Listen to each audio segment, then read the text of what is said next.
Hey everyone, welcome to a brand new episode of DC Collectors Weekly. This week we have a ton of news to get to, and I don't want you to have to watch a 30-minute video again, so I'm going to try to get to this news as fast as humanly possible. So, first up, Kotobukiya released information for a brand new version of their new 52 Harley Quinn. As you remember, probably a couple of years ago, they released the red and black version. This one, same exact figure, just a different paint scheme, and it features more of a red and blue kind of, I don't know, metallic-y looking costume rather than the traditional red and black. If you've never seen one of these figures, they feature a ton of articulation, all sorts of accessories, including multiple hands, bats, hammers in her case, mallets, whatever you want to call them. So very cool looking figure. There's no price for this one yet, but it is going to be released in December. So, keep a watch for the pre-orders because those will come up soon. Also, while I'm in the middle of this, if you like what I'm doing, hit the subscribe button and hit the little notification bell there so you can always get updates when I release new videos. Of course, on Mondays, I release this DC Collectors Weekly to kind of give you a recap of all the news that happened from last week. And throughout the week, I do little reviews of all kind of DC Comics toys and action figures and statues and whatever DC Comics related. So check those out. Next up, Iron Studios hit with not one, but two news articles this week. Or I wrote two news articles about the stuff that they were revealing. They have two new Wonder Woman statues. One featuring Cheetah, which gives us our first look at Cheetah in the Wonder Woman 1984 film. And I keep saying give us our first look, but this is really a very nice look because this is the Cheetah from the movie in 3D form in a sculpture that I'm sure you're just gonna love. So check out the images here because those look fantastic. Then we also have from Iron Studios a Wonder Woman and little Diana when she apparently we're going to see some, as we've seen in the the last trailer, we're going to see her as little Diana when she goes through some Themyscirian warrior trials or whatever she's doing. We hadn't seen the movie yet, so we don't know, so I'm just assuming. But it's kind of a back-to-back statue here. So you got Wonder Woman standing on one side and little Diana standing on the other, kind of back to back to give you like the before and after. So very cool dynamic. I'm really looking forward to this particular piece as well. Both of these are currently for pre-order. But this next thing, now we didn't get a full look at this statue, but Iron Studios did give us a tease, and a very, very small tease. And what I did on DCCollectors.com was I screenshotted the really half a second shot that they gave us of the statue and kind of posted it so you can see. But this has me excited. This is the first, or one of the first. I know Prime One Studios was the first to deliver a statue or any kind of merchandise from Todd Phillips' The Joker movie. And now Iron Studios seems to be the second with a 1/3 scale statue of the Joker. No timetable, no pricing, none of that is available. All we know is that they are actively producing this piece. And like I said, here's the little screenshot that I took of it so you can see what it is going to look like. That's all we know right now. We don't even have a timetable for release. So, look at this. Get your mouth saliva going because this is going to be an exciting piece. I can't wait to add this one to the collection. Next up, Kotobukiya had their little mini con. Everybody has their con these days since there's no San Diego con and no New York Comic Con and no other real in-person con. Everybody's having their own online version of it. And Kotobukiya did the same thing, and they gave us a look at 3 new DC Comics pieces that should be coming up soon. The first is the Flashpoint Batman. Now, they call it the DC Comics Elseworlds Batman, Thomas Wayne Batman. This 1/6 scale, no release date. All we have are prototype images up here, nothing painted. You just get to see what the statue is going to look like. Super pumped for that. I'm a fan of that Thomas Wayne Flashpoint Batman look. McFarlane Toys has one coming out soon, so yeah, I'm super excited about that. Then, as far as Kotobukiya is known for their Bishojo line, and you can't go into one of their conventions without hearing about this First up, we get a look at a painted prototype of Mera from, not from Justice League movie, but the piece itself is titled Justice League Mera. So nice look, nice paint apps on it. So no release date or anything like that yet, but if they've shown painted prototypes, odds are this is going to be up for pre-order fairly soon. The next thing that they showed was artwork, conceptual artwork for a Stargirl piece. Stargirl piece I'm really interested in. The TV series has really got me on the Stargirl kick. I'm trying to go back, read a little more about Stargirl. I know Jeff Johns is probably not everybody's favorite person right now, but what he does and has done for DC Comics in general, outside of the film side, but the comic books and the story wise, is simply outstanding. I mean, he's in my opinion the modern day Stan Lee of DC Comics. And I know that might be blasphemy to some, but he has done more for these characters than anybody has done in a very, very long time. But yeah, I'm super excited about that Stargirl piece, and hopefully we'll get more information like a actual prototype soon. Next up, XM Studios. Here is where you guys with the big bucks come in and you want us to look at these things. They've released a couple of pre-orders this week. A Batman 1972 statue, which if I had the money to buy these things, this one would be top on my list. This is the classic Batman that you always see, the gray suit, light blue cowl and cape and boots and gloves, big yellow oval with the black bat symbol in the middle. This is the classic look of Batman, and if this is 1/6 scale statue, so this is not like super outrageous in price. It is $550, which is right in line with any other 1/6 scale statue these days. But I can't really say enough about it. You can see it in the pictures. It's just the personification of Batman from that era, one of my favorite eras in comics. Even through 1980, he sort of looked like he did look like this. So that's why it makes it something special to me. Next up is where you'll really have to dig down and pinch your pennies if you want this. But they have a new, I don't know if I'm going to say this right, Joker Orochi statue. This is sort of similar to Batman Ninja, the Joker look, but I don't think it has anything to do with this. This is something totally different, but it's a Joker kind of Japanese style. Now, you're going to have to spit out $1,200 for this statue, but if you look at the statue, look at the base, look at the details, look at the different heads you can plop on him, you get a lot there for that $1,200. I mean, a gorgeous, gorgeous piece that if you had the money, definitely go for it, because you're not going to find a better Joker statue, I don't think, than what you get with this right here. Next up is from Funko, and we all like Funko. I'm a huge fan of Funko products, and what we have now are two new soda figures. Now, if you're not familiar with this is like a soda can, and you open it up and you get a little vinyl figure in there. The first one is Batman 1989, the Joker, and 1/6 of these is going to be a Chase Joker.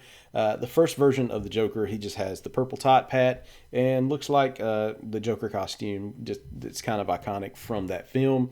The next one is his look when he had the little beret on and he went into the art museum in Batman 1989. So yeah, that's what the Chase figure is. So 1/6, you'll get that. And then they're going to be releasing a Batgirl soda figure as well. This one will also have a Chase figure, 1/6. This is the Bab Tar. Is that right? Bab Tar? When I think of Batgirl and I think of Bab, I want to say Babs, like Nightwing calls her.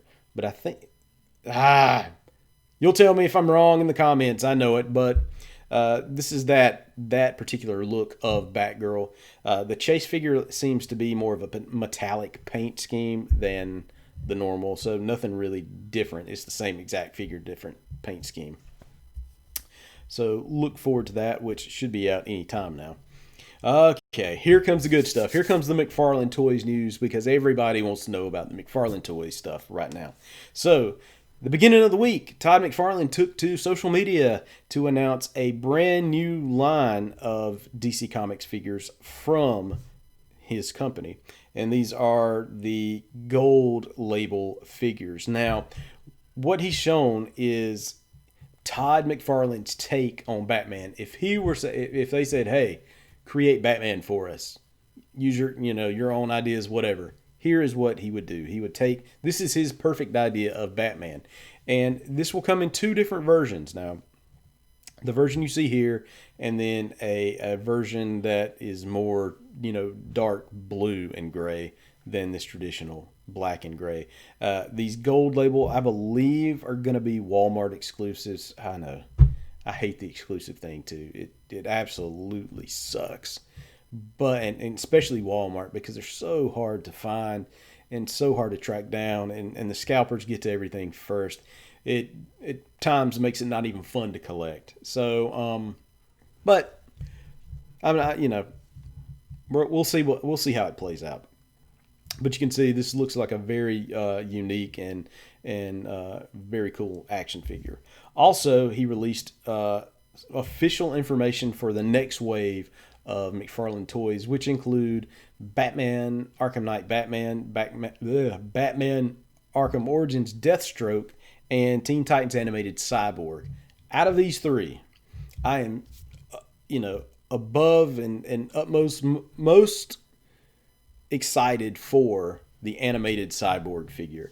That and the Flash Rebirth figure from from previously announced wave. Those are my two most anticipated figures so far, and one because it's not Bat related. Hey, I'm a fan of the Batman figures. I know Batman sells. That's how he makes his money.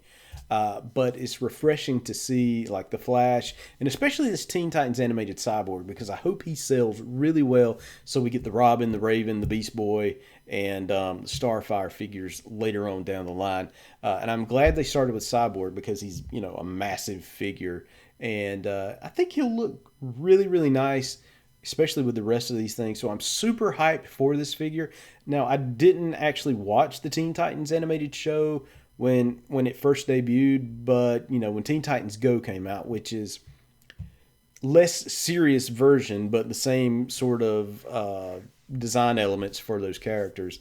My kids really enjoyed it, and really, if you sit down and watch it, you'll find yourself laughing because there's lots of pop culture references in there, lots of good humor for adults just as well. So I'm super excited for this Cyborg figure, and in fact, why don't you tell me in the comments below? Let me know which figure out of these three you are most excited about getting: the Batman, the Deathstroke, or the Cyborg figure. I'm just curious if I'm like in the minority here on wanting the Cyborg figure. I'm really, really interested in playing with this and seeing how it turns out. But let me know what you think in the comment section below. All right, last bit of news this week was again from McFarlane Toys. This one I'm not so happy to report about. This is McFarlane Platinum Edition, another like subline in the DC Multiverse figure, in the DC Multiverse action figure line. This is a Bronze Joker. Now, this is the same Joker from the Arkham Asylum Joker that he's already released, just straight up bronze paint scheme. I don't like this. This is super limited. There's only 3,000 of these figures, right? And they come randomly packed in cases that already feature this Batman Arkham Asylum Joker action figure. This is one of the things that I absolutely loathe about the action figure hobby, and that's tracking down stuff like this. I mean, one, do I really want this? In a way, I do because it feels like my collection's incomplete, and I really want to review it for the channel. Two, it doesn't really do anything for me. It has no place in the DC Multiverse line. It's not like a version in the comics or the TV show or the video games or the movies that we've seen before. because we already have that with the Arkham Asylum figure. This is just a repaint, a straight up bronze repaint, like a bronze statue, but just a bronze repaint of this. It actually makes me sort of mad, sort of gets me angry that the McFarlane Toys would go this route with something like this, especially because of all the goodwill that he's created with the fan community and with the fans with these DC Multiverse line, with this whole line. And then to go and kind of throw in, and I'm going to create this bronze bullcrap that we're only going to create 3,000 of. Jeez, are you kidding me? I hate it. I can understand convention exclusives to a certain extent, but this is to me is lowball. It's sort of a money grab, because what you're doing, you're basically creating a secondary market for these figures. So Todd, you're not seeing you're seeing, maybe some extra sales on cases of the Joker figure. Okay, I granted, yeah, you're seeing extra sales on that, but you're inflating the price on the secondary market for just this one figure. And what you're doing on the secondary market for the rest of the Joker figures is because there's going to be so many of them, right? People are going to have them, and they're going to be selling for like $5-10 in just a little bit, right? I've already seen Walmarts that have those figures marked down $9.99, right? The Joker figure right now, a couple of days ago when I looked on eBay, selling for around $60. But now that this news has come out, there's only 3,000 of them. How many is it going to sell for? That's what I'm really liking more and more. Companies like Four Horsemen Studios, Marauder Gunrunners, those, when I say fan, and I'm putting fan in quotes, those fan companies who are doing it right. I think that they give you more value, more bang for your buck, and are listening to their fans more so than these big companies who have distribution problems, right? With the smaller companies like Four Horsemen Studios, Marauder Gunrunners, there's one place to get them. Marauder Gunrunners, you go to their website, you buy from them. Four Horsemen Studios, you go to their website, you buy from them when they're up for pre-order. If you missed the pre-order, okay, some companies like Big Bag Toy Store will have those because they're going to buy up a crap load of them. They're going to mark them up. They're going to mark them up. Like a normally $35 figure will probably cost you $50 for one of their Mythic Legions figures. Is it worth it? Yeah, if you missed the pre-order, yeah. But this is not the way to do it. And I hope this is like the outlier and nothing. They don't do any more of these.